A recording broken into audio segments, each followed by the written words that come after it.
আসন্ন জাতীয় সংসদ নির্বাচনের আগে বড় ধরনের আইনি ধাক্কা খেলেন নাগরিক ঐক্যের সভাপতি মাহমুদুর রহমান মান্না। ঋণখেলাপি তালিকা থেকে নাম বাদ দেওয়ার আবেদন জানিয়ে হাইকোর্টে করা তার রিটটি খারিজ হয়ে গেছে।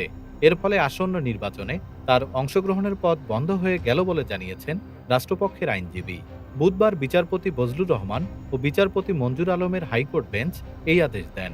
Deputy attorney general Shafiqur Rahman জানান, রিট খারিজ হওয়ায় মান্না এখন আইনত নির্বাচন করার যোগ্যতা হারিয়েছেন। তবে মাহমুদুর রহমান মান্নার আইনজীবীরা জানিয়েছেন, তারা এই আদেশের বিরুদ্ধে আপিল করবেন। মূল ঘটনার সূত্রপাত ইসলামী ব্যাংকের বগুড়া শাখার একটি নোটিশকে কেন্দ্র করে। মাহমুদুর রহমান মান্নার মালিকানাধীন প্রতিষ্ঠান আফাকু কোল্ড স্টোরেজ লিমিটেডের কাছে বর্তমানে ৩৮,৪,৭৬,০০০ টাকা বকেয়া রয়েছে। ২০১০ সালে নেওয়া ২২ কোটি টাকার ঋণ সঠিক সময়ে পরিশোধ না করায় তা সুদে আসলে একই পরিমাণে দাঁড়িয়েছে। ব্যাংক কর্তৃপক্ষ জানিয়েছে, প্রতিষ্ঠানটি লাভজনক হওয়া সত্ত্বেও মান্না ঋণ পরিশোধে কোনো উদ্যোগ নেননি।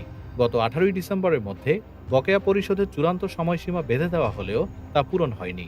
ফলে নির্বাচনী বৈতরণী পার হওয়ার আগেই আইনি জালে আটকে গেলেন এই প্রবীণ রাজনীতিক।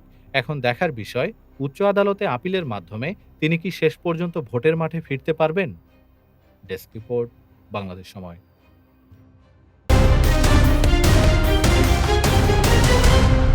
বাংলাদেশ সময়, সবার আগে দেশ।